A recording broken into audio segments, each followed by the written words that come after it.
Olá a todos, sejam bem-vindos ao canal da Fraternidade Espírita Candeia de Maria. Mais uma noite, primeira terça-feira de junho, 20 horas, hora de trabalho mediúnico. Enquanto eu vos falo, essa palestra eu gravei aqui no dia 3, na segunda-feira, um dia antes. A gente se encontra aí, a equipe, reunidos para os trabalhos mediúnicos da noite, que é a cada 14 dias. Então as pessoas que estão com o nome aí para desobsessão, né, fazer a sua concentração, prestar bastante atenção, né, e aqueles que vêm aí apenas para acompanhar o Evangelho, para magnetizar uma água, receber a irradiação à distância, né, sejam todos muito bem-vindos também. O assunto de hoje é o último item do capítulo 17 do Evangelho segundo o Espiritismo, cuidar do corpo e cuidar do espírito. Essa mensagem veio psicografada em 1863 pelo espírito protetor chamado Georges.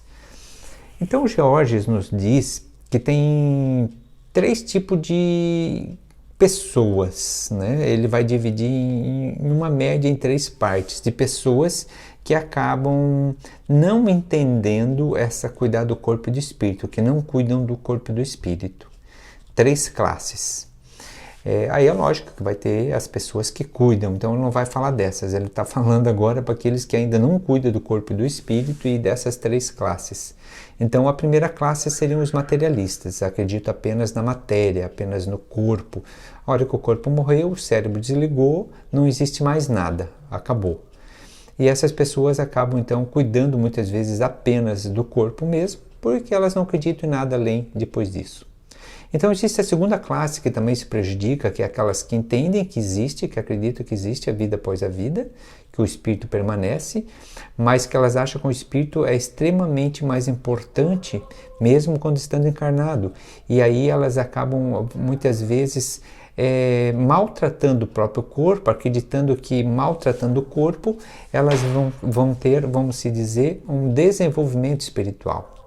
Vamos pensar, vou ficar de joelho em cima de milho. Hoje não se vê mais isso, mas antigamente a gente vinha como uma penitência, que isso agrada a Deus. Vou subir uma escadaria de joelho, que isso agrada a Deus, para pagar uma promessa. Eu vou a algumas igrejas que tinham, né, a maceração do corpo, alguns tipos de soiteiras, e a pessoa se chicoteava, né, achando que isso iria burelar e melhorar o espírito. Então diz que não, que isso na realidade ele é tão prejudicial como o outro que não cuida do corpo, do que esse que não cuida do espírito, só cuida do corpo. E iria ter a terceira classe de pessoas, que seriam as pessoas indiferentes, elas não estão nem aí.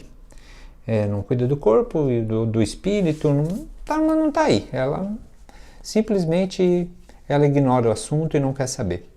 Então essas 3 pessoas estariam se prejudicando, segundo a doutrina, segundo essa mensagem, porque elas não vão ter um equilíbrio. E o que acontece não tendo um equilíbrio? Vamos pensar agora então já assim, vamos fazer uma analogia. Eu vou aqui me dar uma apertada, ó. Estou apertando, eu estou sentindo, mas eu estou encostando na minha camisa. Mas eu sinto. Por que eu sinto? Porque o corpo está dentro da camisa. Então o que somos? Somos um espírito criado por Deus, ou alma, não importa o nome que você queira dar. E esse espírito criado por Deus, ele é imortal. Mas nesse momento no mundo físico, ele está utilizando um veículo chamado de corpo físico, uma roupagem. E tudo que esse corpo sofre, o espírito sente. Então diz que a gente precisa cuidar muito desse corpo, para que a gente possa fazer tudo o que necessita fazer aqui na Terra e ficar aqui pelo tempo necessário, para que esse tempo não seja abreviado por um mau cuidado. Vamos pensar nos astronautas que estiveram na Lua, né? Ou até esses astronautas que estão aí sempre nessas estações espaciais, né? Então, quando eles saem da estação espacial para fazer alguma coisa fora, ou mesmo lá na Lua, quando tiveram para caminhar, eles usavam um traje, uma roupa, mas eles são aquela roupa? Não são. Mas eles têm um cuidado extremo com aquela roupa, porque se eles passar lá e rasgar ela, aquilo vai fugir oxigênio e eles vão ir a óbito e não vão poder completar aquilo que eles foram para completar. Então, assim, mais ou menos para nós estarmos na Terra, a gente precisa vestir esse traje chamado corpo físico, que levou bilhões de anos para se desenvolver como ele é hoje, e que ele continua se desenvolvendo. Então, a gente precisa ter esse cuidado. Então, a nossa reflexão, será que eu estou cuidando? Como cuidar do corpo e do espírito? Então, eu penso que tem 3 classes mais ou menos de pessoas também, eu vou dizer agora, né? Nós vamos ter a classe de pessoa que ela acredita já no plano espiritual. Nós vamos ter hoje ainda a mesma classe lá de pessoas materialistas que não acreditam, ok. Daí a gente vai ter a classe de pessoas que acreditam no plano espiritual e elas conseguem entender essa dualidade matéria e corpo. E aí elas já começam a, de algum modo, buscar a trabalhar o corpo e o espírito. Eles começam devagarinho a buscar esse trabalho. Cuidar um pouco do corpo, um pouco do espírito. Hoje eu vou cuidar do espírito. Hoje eu vou cuidar do corpo. E daí vai ter um outro degrau, que já são classes que ela já vai entender que na realidade é tudo interligado. Que na realidade corpo, espírito, corpo, a todo momento a gente está cuidando de tudo e de todos. Então o que eu quero dizer com isso? É que há um processo que primeiro, só acredita na matéria, depois começa a acreditar no espírito. Então quando eu começo a acreditar no espírito, eu acabo acreditando, sempre vendo ele como 2 partes, o mundo físico e o mundo espiritual, espírito, matéria. E vai chegar um ponto que eu buscaria de tentar observar um só, um todo, uma conexão com o todo, porque nunca dá para desconectar. Então seria esse estágio, sai do materialismo para o espiritual. Materialista só acredita na matéria. Espiritualista acredita em algo além da matéria. Aí desse espiritualista, quando acredita, ele começar a entender e começar a cuidar um pouco dessa parte do espírito, mas ele vê como 2. E no desenvolvimento do tempo ele chegar a estar englobado como um só, novamente, mas sabendo que esse um só não é aqui, ele é lá e é aqui. Então não sei se deu para entender.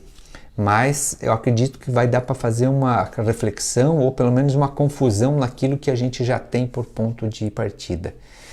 E desse ponto aqui, como então assim, que modelo a gente pode fazer para a gente nos ajudar?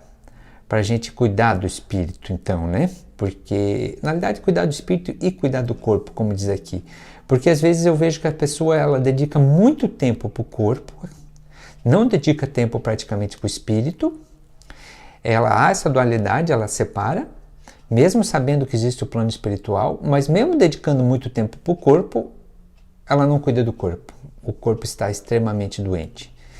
Simplesmente a gente vê que hoje a maior parte dos atendimentos na casa espírita não são problemas espirituais, são problemas físicos.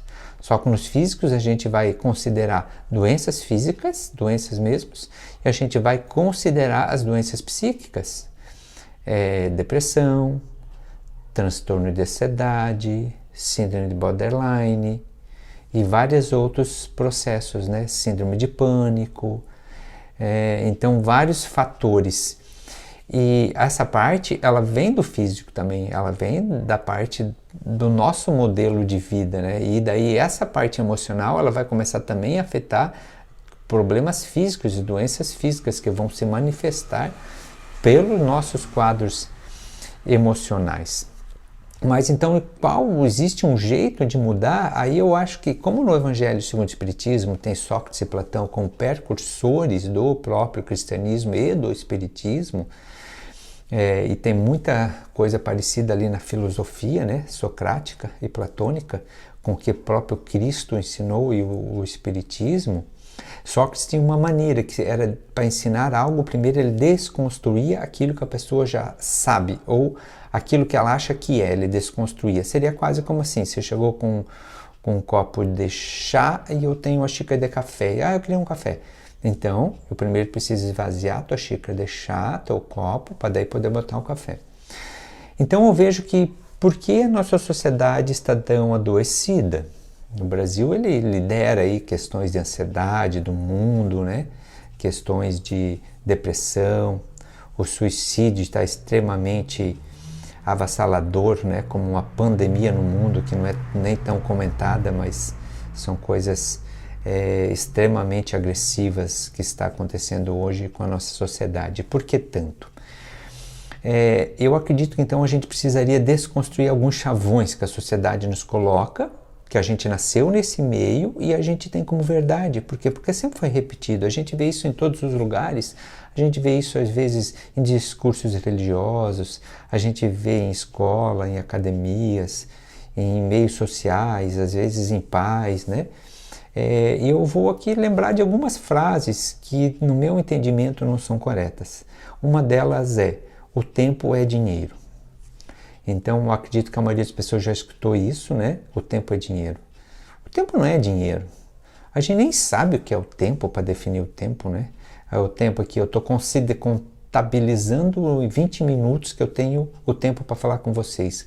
Mas isso é só uma contagem de um relógio, de uma ferramenta para marcar um ciclo universal planetário. Porque é uma questão universal, né? Então, mas essa é daqui, só da Terra. Então, esse tempo em Marte, qual seria? Qual seria em Júpiter? Qual seria lá em Andrômeda? Já é outra coisa, né?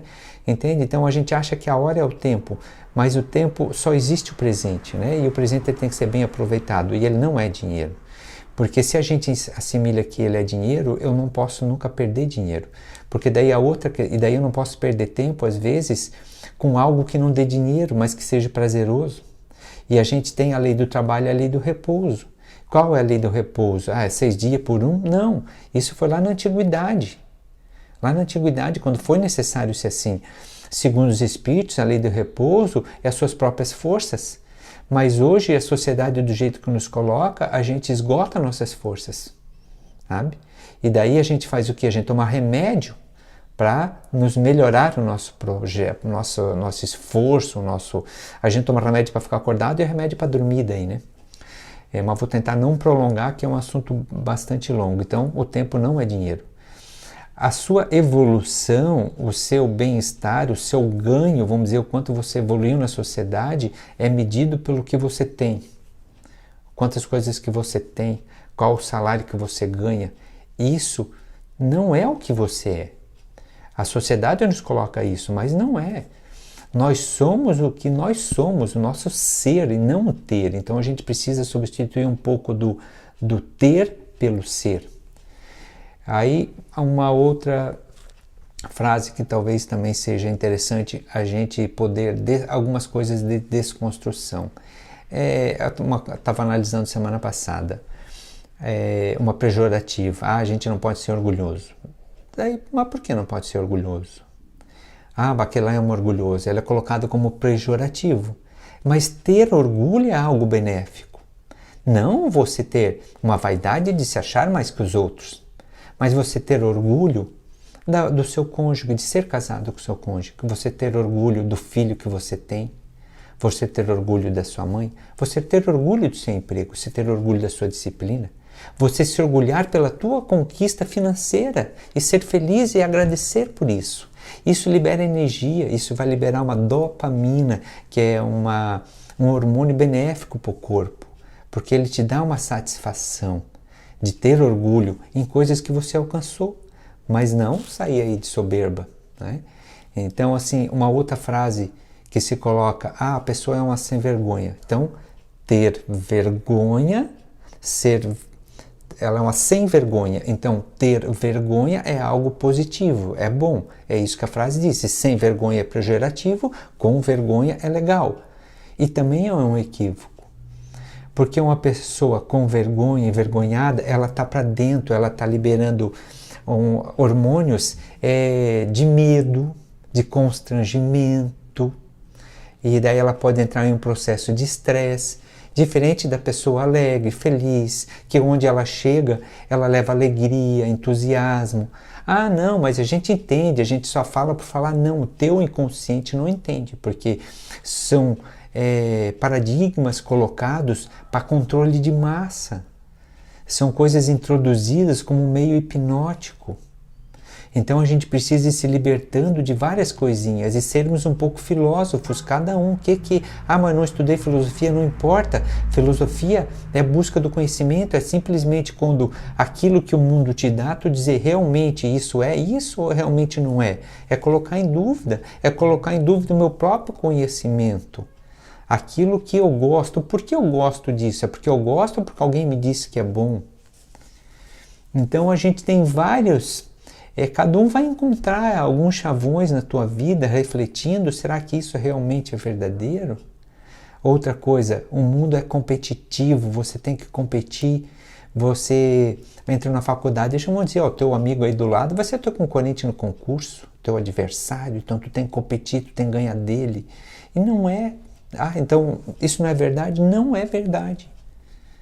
Para um plano espiritual, não é verdade. Para um plano espiritual, o mundo é cooperativo. Ele coopera, a natureza coopera uma com a outra. É tudo uma cooperação.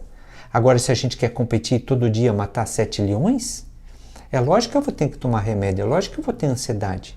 Agora, se eu entender que o mundo é cooperativo, eu começar a cooperar, o universo vai cooperar comigo de volta e vai ficar mais tranquilo.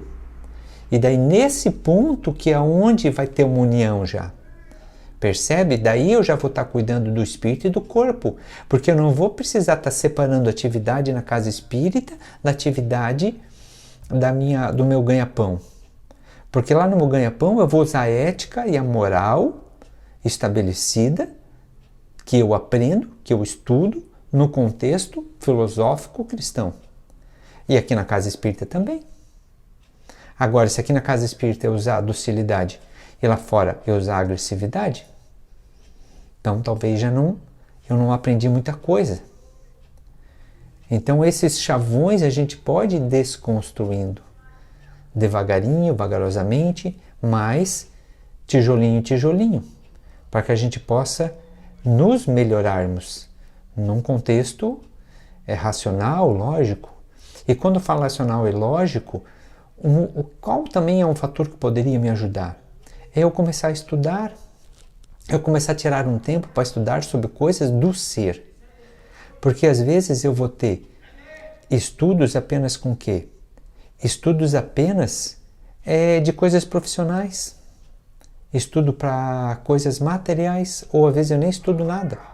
Mas eu vou utilizar do meu tempo um pouco para que eu possa estudar as partes do Evangelho. Então, se eu estudar apenas o Novo Testamento, se eu estudar essa parte de Jesus, apenas o Novo, né? Se eu estudar o Novo Testamento, eu vou fazer o quê? Eu vou me melhorar imensamente, devagarinho, mas vou melhorar, porque eu vou começar a criar substâncias para mim. Eu vou começar a criar substâncias de ensinamento que eu possa estabelecer no meu dia a dia. E que daí eu consiga com isso me refletir. Agora, um outro fator que eu posso introduzir, que vai me ajudar muito, é começar a equilibrar 4 pontos da minha vida com prioridades. Porque hoje, na maior parte dos casos, eu tenho prioridade o quê? Na maioria das pessoas, a prioridade é para o trabalho, é para o dinheiro. Eu tenho o dia do emprego, ela vai. O dia do trabalho, ela está lá. Mas outras coisas, às vezes, eu simplesmente posso deixar de lado, porque eu estou cansado, porque eu não gostei, porque eu ganhei uma visita. Às vezes eu me propus a ir numa missa, eu me propus a ir numa palestra espírita, me propus a fazer um tratamento em uma casa espírita. Aí ganhei uma visita, eu não vou. Aí choveu, está frio, eu não vou. Mas se fosse para o trabalho, ia. Ou às vezes o patrão liga e diz, tu tem que vir aqui fazer um trabalho extra. Ele vai e cancela as coisas espirituais. Ou ele vai e cancela, às vezes, um encontro com a esposa, uma janta que ele tinha com ela, algo combinado com os filhos, marca lá um acampamento e o patrão diz, não, esse final de semana tu vai ter que fazer um plantão. Ele diz sim para o patrão e não para a família. Então o que a gente precisaria mudar é prioridade. Ter prioridade para a família, em primeiro lugar, prioridade para o trabalho, prioridade para a espiritualidade e prioridade para o lazer e o repouso. E o que é prioridade? A prioridade eu quero dizer, quando você marcou, você não desmarca. Se, por exemplo, na quinta tarde, que é o meu dia de trabalho, a minha esposa pedisse para ir tomar um café, eu vou dizer que não. Por quê? Porque eu tenho que trabalhar. É o meu dia de trabalho. Agora, se na quarta noite eu tivesse marcado um café com ela, ou no sábado de manhã, e o gerente da minha empresa ligasse e dissesse que fazer uma reunião, eu dizia não para ele. Por quê? Porque eu marquei com ela. Se segunda-feira à noite, que é o dia de eu estar no centro, alguém me pedisse uma outra coisa, eu vou dizer que não, porque eu já marquei no centro, que é a espiritualidade. Então essas prioridades a gente conseguir manter, e assim o lazer. Se domingo é meu dia de descanso e alguém vem me pedir um favor, é meu dia de descanso, eu vou descansar. É um pouco rígido, mas senão não funciona.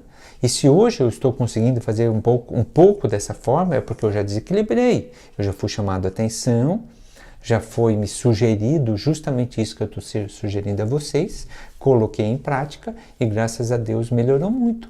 Melhorou o casamento, melhorou o relacionamento com a família. Né? Então assim, mas daqui a pouco um amigo fica bravo porque te pediu uma coisa e tu não disse não. Ninguém perde o que não tem. E se a pessoa não sabe entender o meu não com carinho, com amor, então eu também não perdi nada, porque eu não perco o que eu não tenho. Então, o não é uma bênção na nossa vida. Não tem como a gente cuidar do corpo e do espírito sem saber dizer não. A gente precisa saber dizer não. Então, assim, se o meu horário era de ir para academia, aquele dia eu vou ter que ir para academia. Se eu me propus comigo de fazer isso, eu não posso substituir por outra coisa. Eu preciso ir. Sem disciplina, a gente geralmente não vai para lugar nenhum. Seria como um barco com um roteiro, só que em vez de seguir o roteiro, ele vê um golfinho, ele vai atrás.